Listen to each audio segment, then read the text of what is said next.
주님의 은혜가 오늘 귀한 3부 예배도 함께 하시기를 예수님의 이름으로 축복합니다.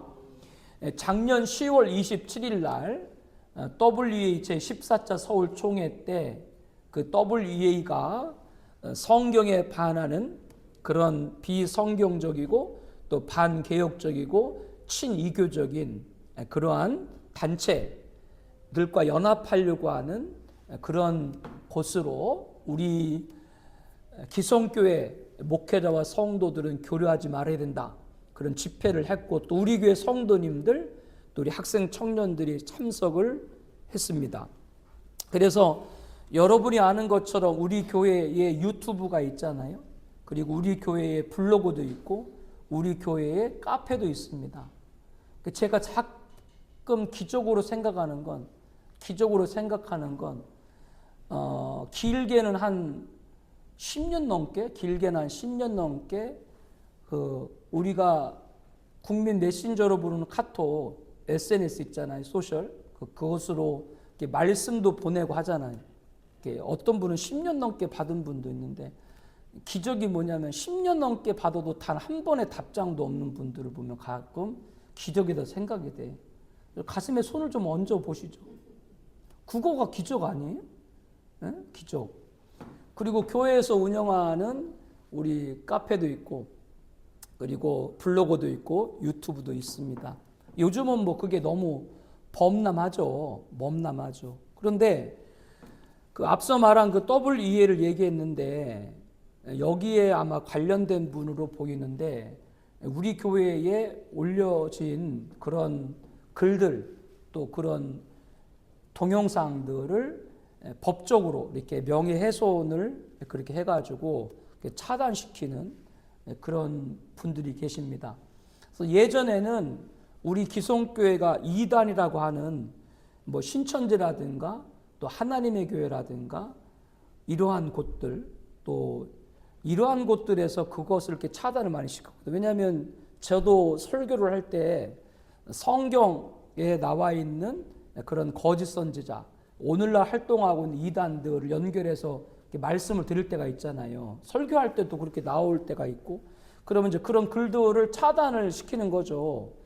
이런 뭐 네이버라든가 이런 곳에는 일단 누가 명예훼손을 요청을 하면 일단 내려요. 글을 일단 내리고 뭐 30일 시간을 두던가 이렇게 뭐 이의 신청할 시간을 주는데 누가 그걸 또 이의 신청하고 법원에 가고 누가 뭐 그런 걸 해요. 잘 안 하지. 그런데 최근에는 이제 그 W에 관련된 글들을 제가 많이 이렇게 올리고 또 방송 동영상이 있다 보니까 교회 안에서 이제 그걸 차단을 시키는 분들이 점점점 늘어납니다. 그러니까 제 말씀을 잘 들어야 됩니다. 교회 안에서 친구 목사가 광주에 있는 겨자씨 교회로 부임을 했어요. 한 거기가 2,000명 정도 모이는 그런 교회인데 그 교회 원로 목사님이 나학수 목사님이신데 WCC 지금서 또 유튜브를 들어 예배 시간에 참 은혜가 많아 넘쳐. 그러니까 10년 넘게 우리 유튜브가 어디 있는지도 지금 뭐 이게 참 기적은 정말 기적이다. 예. 그래서 그 나학수 목사님이 WC 로잔 WA를 앞장서서 반대를 했어요. 그러니까 후임자 우리 친구 목사도 거기 앞장서고 같이 이제 우리 총회나 기독신문에 활동할 때도 하고 있는데요. 거기서 광주에서 크게 차별금지법 같은 그런 법 있죠. 광주에서 크게 집회를 했었거든요. 그런데 그 집회를 막아서는 게 다른 게 아니라 교회들이 막아서는 거예요. 그 차별금지법 같은 걸 찬성하는 교회들이. 그러니까 지금은 제가 강조하는 것처럼 세상과 교회의 싸움이 아니라 교회와 교회끼리 싸우는 거예요. 그러니까 이런 일이 자꾸 생기고 제가 올리는 글들도 옛날에는 이단들이 그 글을 내리도록 해. 지금 뭐요? 교회에서 그 글을 자꾸 내리도록 한다. 근데 제가 여쭤볼게요. 이런 생각이 제가 잘못된 건지 모르겠는데 남의 물건을 훔치는 사람을 도둑이라고 하죠. 도둑이라고 그러잖아요. 그런데 내가 도둑질을 안 했어요. 내가 도둑질을 안 했는데 누가 나보고 도둑이라고 하면 뭐라 그래요? 아도 말 같지도 않으니까 그냥 피식 웃고 말죠. 상대를 안 해. 그런데 내가 도둑질을 했어. 도둑질을 했는데 나보고 도둑이라면 어떻게 해요? 막 눈을 부릅뜨고 네가 봤냐고 막 그렇게 도둑질하는 사람한테 도둑이라고 그러면 막 그렇게 화를 낸다니까? 이 얘기를 왜 하는지 잘 모르겠어요? 아니 자기들이 왜 종교다원주의와 배교와 우상과 관계가 없으면 그거를 왜 내리는데? 자기들이 거기와 관계가 없으면 그거를 기어코 내리려고 하는 이유가 뭐예요? 자기들이 정말로 성경적이고 우리 개혁주의 종교개혁과 일치하고 부합하고 한다면 왜 굳이 그 길을 그 글을 그 동영상을 내리도록 하려고 그렇게 노력을 하라니까요. 근데 저도 머리가 둔해요, 똑똑해요. 제가 뭐라고 대답하는 거예요? 제가 머리가 똑똑해요, 둔해요. 아이, 똑똑하진 않지. 근데 어쨌거나 둔하지도 않지. 그런데 네이버가 있고 카카오에는 티스토리가 있고 유튜브가 있는데 유튜브는 구글에서 하는 거기 때문에 그런 이의 신청이 잘 제기가 안 되는 것 같고 카카오 티스토리는 더 보안이 강해서 그런 것 같은데 이의 신청을 해도 이의 신청을 안 해. 그러니까 저는 그 글을 세 군데를 운영을 해요.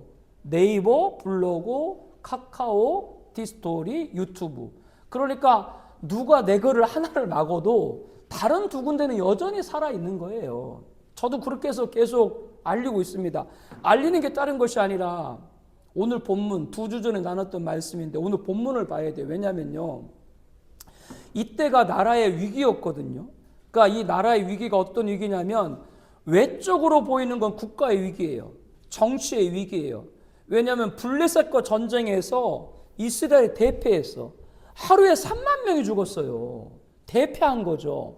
그리고 이 국가적으로 대패한 블레셋과 전쟁에서 대패한 위기만이 위기가 끝이 아니라 이스라엘은 가장 하나님의 임재의 상징인 법궤라고 하는 건 그것은 하나님의 임재의 상징인데 법궤까지도 이스라엘한테 뺏겼어요. 그러니까 국가의 위기, 영적인 위기. 그리고 당시에 이 이스라엘은 대제사장이 나라를 통치했어. 당시의 제사장이 누구냐면 엘리 제사장. 근데 엘리가 연세가 많아요. 연세도 많고 몸도 비대하세요.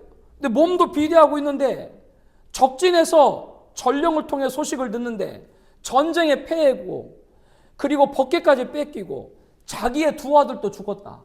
이 소식을 듣고 엘리 대상이 충격을 받아서 몸이 그 비대하니까 앉아있던 의자에서 뒤로 넘어가져 가지고 목이 꺾이면서 거기서 목숨을 잃어요.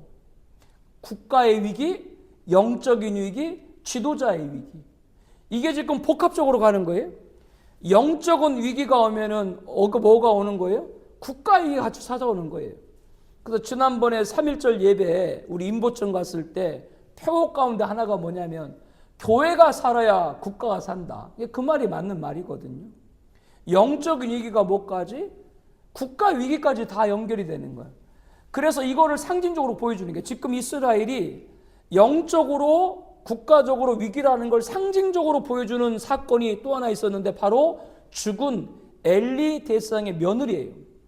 며느리가 마침 그때 아기를 낳고 있었어요. 이 얘기 기억나요? 2주 전에 했잖아요. 나는 가끔 은혜를 넘쳐. 또 그 얘기를 해도 새롭게 여러분이 들어주기 때문에 은혜가 얼마나 넘치는지 몰라요. 아무튼 뭐 이래도 은혜도 저래도 은혜니까.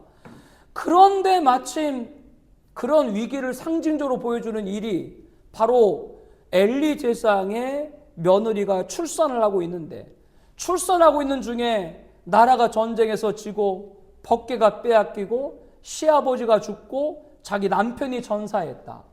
이 소식을 듣고 아이를 낳으면서 뭐라고 얘기했다고요? 이가봇이라 했다.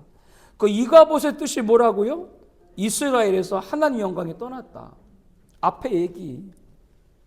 WCC 로잔 WA를 이것을 우리가 수용할 수 없는 것은 뭐냐면 이것을 수용하는 순간 한국교회는 영광이 떠나는 거예요. 왜? 믿어야 될 자를 안 믿으니까 영광이 떠나버리는 거예요. 오늘 주일 2부 예배 말씀에서 우리의 유일한 구원자고 우리의 유일한 중보자고 우리의 유일한 모범자가 되는 분은 누구예요? 예수님밖에 없어요. 그런데 예수님 말고 다른 구원자가 있다?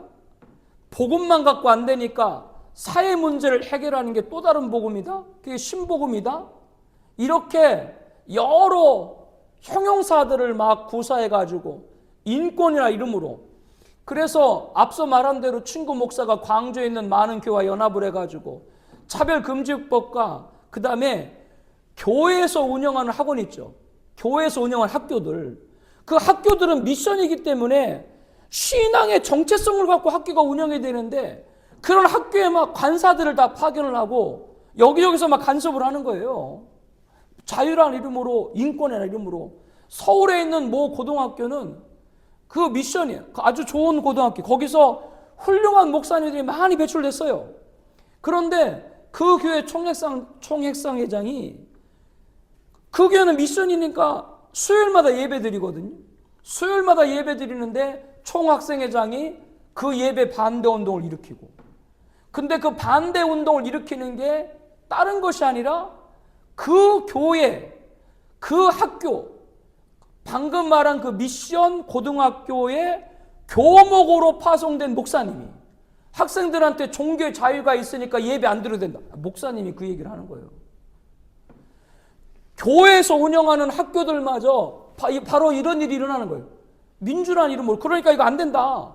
교회에서 재단에서 운영하는 학교들을, 그 학교의 원래 설립의 취지가 신앙의 기독교의 정체성을 갖고 세운 학교인데 방금 말한 그렇게 예배를 거부하고 관선이사들이 오고 이렇게 하면 안 된다. 그래서 그걸 연합해가지고 이것을 집회를 하고 있는데 그 집회를 앞장서서 막는 교회가 뭐라고요? 다른 교회들. 영광이 떠나는 거예요, 그러면. 그러니까 원래부터 세상은 교회를 공격을 했어요. 원래부터 세상은 공격을 공격하는데 마지막에 가면 갈수록 뭐예요? 교회가 교회를 공격, 이게 영광을 떠나는 거예요. 그렇기 때문에 WCC나 로자나 WA를 수용하면 안 되는 거예요. 그건 영광이 떠나요. 여러분 딱 하긴 국가의 위기가 왜 온다고요? 영적인 위기가 오면 국가의 위기가 옵니다. 어제 제가 고시 보니까 장로님 될 분들 이렇게 시험을 보는 거를 주관하는 고시부원들이니까 거기를 어제 다녀왔는데 거기에 이제 얘기를 쭉 목사님을 나누다가 한 분이, 그분이 신학생 때 삼각산, 여러분 아시죠? 삼각산. 예? 저기 어디예요? 그 서울 평창동. 우리나라에서 제일 부자들 사는 동네 평창동. 거기에 있는 곳이 그 위에 있으면 삼각산이 있습니다. 거기에는 동네 가면 회장님 그러면 문을 다 열어. 다 회장이니까 그 동네는. 그 동네예요. 그 집 정문에 문을 열어가지고 현관까지 들어가려면 200m를 걸어가야 돼. 200m를. 그 문을 열고 현관까지 들어가 200m를 걸어가야 된다니까. 그 좌우에 뭐 각종 뭐 정원수들이 막 이렇게 있고요. 거기 위에 이제 삼각산인데 거기에 그 목사님이 신학생 때 기도굴이 있는데 그 안에 150명이 들어갈 수 있는 기도굴이 있어요. 그러니까 옛날에 막 그 70년대 80년대 기도하려고 그 성도를 가서 막 다 판 거예요. 그 기도굴을 확장. 그리고 이 150명이 들어가서 거기서 금요일마다 막 철야를 하고 그랬어요. 예전에는 거기 그 삼각산에서. 그러니까 온 몸에 다 이 바위고 흙이고 전부 다 막 뒤집어 써가지고 기도를 하고, 밖에 있는 그 골짜골짜서 기도를 하고 막 거기에 이제 기도 영성을 쌓으신 거죠. 그런데 그 밑에 절이 있어. 절이 있는데 절에 누가 계시겠어요? 이 스들이게 스님들이 목사 보고 목사님이라 그래요? 목사라 그래요? 그러니까 우리도 스라고 해야죠. 스. 이 사찰에, 그 밑에 이 사찰에 스들이 계신데 우리는 금요철야를 하잖아요. 금요철야. 그 끝나고 나가면 거기 입구를 다 막고 그 뒷간, 칙간에 있는 걸 다 퍼다가, 칙간이 뭔지는 아세요? 그걸 다 퍼다 그 입구다 다 발로. 막 시끄럽다 냄새 나게 막 그 발로. 그러면 기도하는 분도 지독하지. 또 올라가가지고 그 삽을 또 다 파내 물을 그 밑에부터 기로 올라가 다 또 닦고 거기서 기도하고 막 그렇게 했어요. 지금 얘기를 한 거는 우리가 70년 80년대 할 때 잘 살지 못했어요. 지금 쌀밥 먹는 거를 뭐 귀하게 여기지 않자. 누가 귀하게 여기?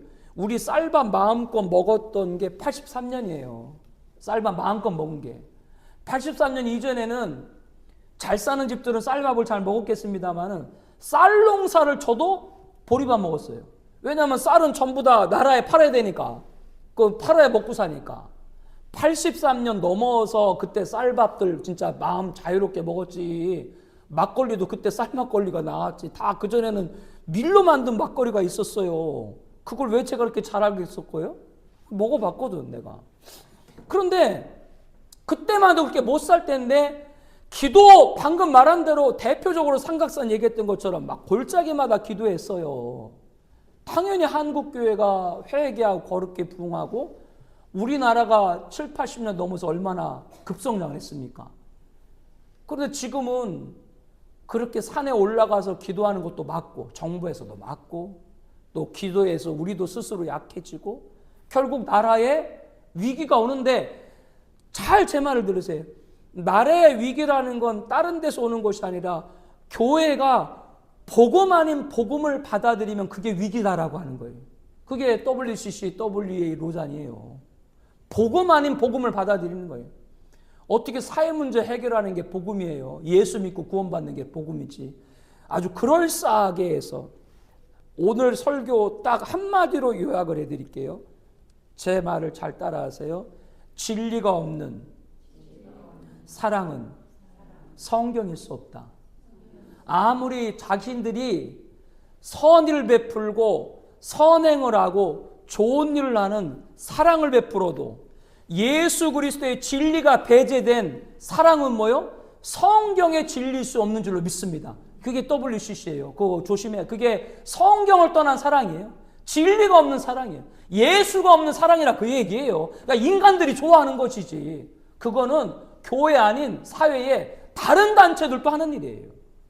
그거를 받아들이면 영광이 떠난다. 우리도 마찬가지입니다.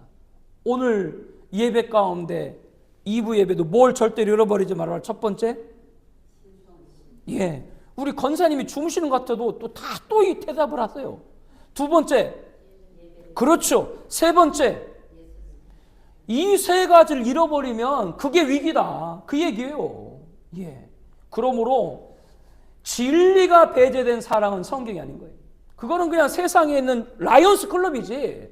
그거는 무슨 뭐 어머니회 그런 사회단체가 좋은 일을 하는 것이지. 오늘 말씀 우리 대한민국은 이가봇 하나님의 영광을 떠나는 것이 아니라 하나님의 영광이 많은 나라가 되될 줄로 믿습니다. 그래서 주일 예배에 연결할 때 절대로 뭐요? 하나님을 찾는 영역인 신성을 잃어버리지 말고 예배를 잃어버리지 말고 예수를 잃어버리지 말아야 되고, 그리고 오늘 쭉 말하면서 결론적으로 뭐가 배제된? 진리가 배제된 사랑은 성경 아니다.